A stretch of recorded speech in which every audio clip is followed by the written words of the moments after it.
السلام علیکم دوستانو، د رمضان میاشت په ختمېدو ده او وړو ویل چې یو روژه ماتې هم رامانې چېرته بهر ونه کړه، نن خو هم چېرته بوځه. نو ما ورته ویل خبره خو هم صحیح ده، راځئ چې دا نن روژه ماتې ورته بهر وکړو او یو وړوکی غوندې ولاګ به هم د ملګرو دپاره جوړ کړو. نو ولاګ را سره پوره وګورئ، که خوښ هم شو لایک یې کړئ او که چا چینل نه یې سبسکرایب کړی چینل د سره ضرور سبسکرایب کړئ. مننه. او یاسینه چېرته روان یو؟ ما ته څه پته ده؟ ما ته څه پته ده، موږ روان یو دغه ته روان یو، لوړګي ته روان یو او یاسر دوی را سره دي، هغه د ګاډي کې ناست دي.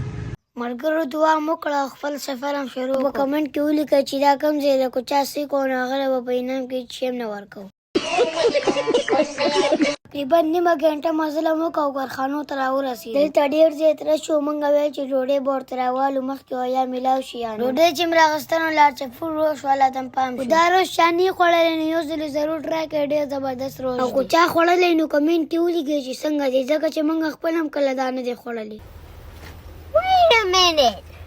Who are you? نو ملګرو تقریبا نیمه ګنټه مزل هم نور وکړو، موږ راورسېدو خپل ښایسته خیبر ته. دلته موږ لږ ودرېدو، ټیک ټاک دپاره هم تصویران او سلو موشن یې وکړي. بیا یو کس رالی وایي زه ستاسو ویډیوګانې ډېرې زیاتې خوښوم، ما سره یو تصویر وباسئ. لږ مخکې چې نور رالو نو دلته نور مینهوال هم وو، خو دا مینهوال ما ته لږ ټکنجو ښکاره کېدو، ځکه چې دوی موږ ته ویل چې موږ 5 کال نه ستا ویډیوګانې ګورو. نو خدای په خیر که موږ خو ټول 2.5 کال اوسو چې ویډیوګانې جوړو، دا 5 کاله پکې کوم ځای نه رالو.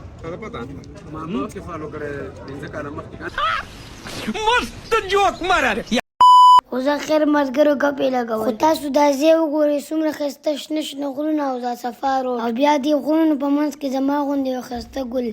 واه څومره خوند کوي. دا شاګۍ تاڼه ده